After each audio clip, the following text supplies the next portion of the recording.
Avvallari agar insonda tishlari bo'lmasa, olib qo'yiluvchi protezlar qo'yilardi. Ovqat paytida og'izdan tushib ketardi. Shuning uchun protezni tanglayga maxsus kley yordamida mahkamlab yurish kerak bo'lardi. U milkni ishqalab, juda ham noqulaylik tug'dirardi. Ovqat yeyish jarayonida bo'lsa, tanglay bekilgani uchun ovqat ta'mini bilish juda qiyin bo'lardi. Bundan tashqari har kuni protezni yechib, suv solingan stakanga solib qo'yish kerak bo'lardi.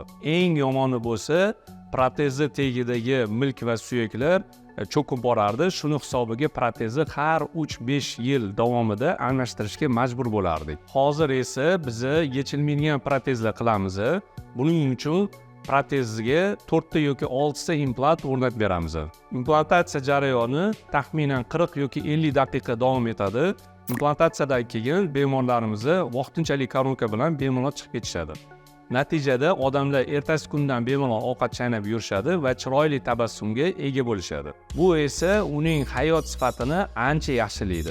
Agarda siz ham tishsizlikdan va noqulayliklardan charchagan bo'lsangiz, bemalol Smile Design klinikasiga murojaat qilishingiz mumkin.